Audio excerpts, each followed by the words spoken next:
And what is the hottest race of the night? The Democratic Baltimore County executive race. On the Democratic side, it's almost a dead heat. Vicki Allman, Jim Broschen, and John Olszewski all have about 30% of the vote, a little more than 34%. That's with 64% of the votes being counted right now. And WJZ is live with the latest from the leading Democratic candidates. We begin with Rick Ritter at Jim Broschen's headquarters. Rick?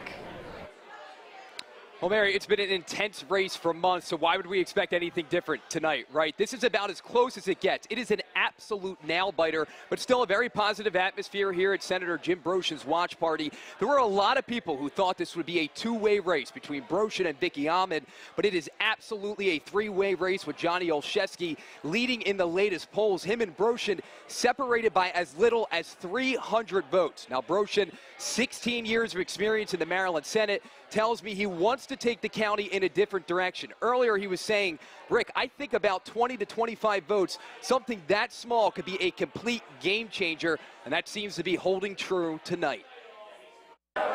Walking through the crowd as the votes pile in, Jim Broschen remained cool, calm, and collected Tuesday night, despite a nail-biter playing out by the minute. The race for the Democratic Party seat for Baltimore County Executive has been in the spotlight for months, with a neck-and-neck battle coming down to the wire. Broschen has spent 16 years representing Baltimore County in the Maryland Senate, but is now trading a safe seat there to try and fix problems in his own backyard, with a heavy focus on slowing down development. With a final push to sway voters on Tuesday, Broschen says win or lose, he left it all out on the campaign trail. When you finish a campaign, you want to be in a situation where you're like, I couldn't have done anything else. I couldn't have raised one more dollar. I couldn't have knocked on one more door. Last night, up until 7 o'clock, 7:30, I was at the Giant in St. Thomas Lane trolling for votes. So, you know, I'm in a situation where, you know, we want to win. You know, I'd like to put this county in a different direction as far as how we deal with development. But we've done the best we could. And as you can see, I've got amazing people who have been there for me. Again, an absolute nail-biter, really. It can't get any closer now. It is very likely that we will not get the winners tonight. Of course, about 3,000 to 3,500 absentee ballots that still need to be counted, and then provisional ballots as well, which I'm told will be counted on July 5th. So again, it doesn't get any closer. Everybody on the edge of their seats out here tonight, but still a very positive atmosphere at Jim Broschen's watch party. But for now, we'll send it back to you guys. All right, Rick, thank you. And George Solis is live in Randallstown with Vicki Allman and her supporters. George, again, we're going to be watching very closely to see what happens with these provisional ballots as well as the absentees. Yeah, Vic, we're at Diamond Events and Catering off Liberty Road, as you mentioned, in Randallstown, where it's certainly a party. You wouldn't even know that this is still a dead heat. Earlier, Vicki Allman speaking on stage, you think she might have said something along the lines of conceding, but in no way, shape, or form did that happen. She said that this race is still too close to call, that it's not over, and that we may not know until tomorrow morning. And obviously, she's still awaiting the results, like many others, of the provisional ballots. There was a lot of glad-handing, a lot of closely watching the returns as they came down.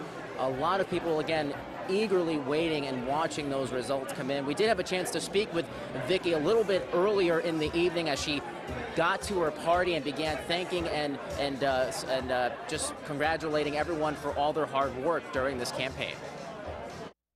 And we have an incredibly diverse county, which is wonderful, and I think it's something we need to celebrate.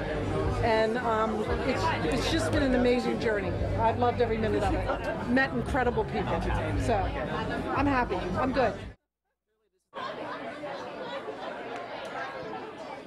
Again, it's a little bit loud here at the venue right now. Many people, again, just still celebrating, even though they know that this race is still too close to call. Earlier, she told WJZ, what you see is what you get. She's actually in the room here right now. We tried to grab a live interview with her moments ago. We'll see if we can still do that and perhaps bring it to you a little later. But again, right now, that race too close to call for the time being. So we'll have to wait and see, much like the rest of the campaign will. For now, we'll send it back to you. All right, George, thank you. So we have 3 upbeat candidates. Absolutely. Until 2 know differently. And of course, whoever wins that race will be taking on Republican Al Redmer, who declared victory tonight over Pat McDonough in the Republican side of that race.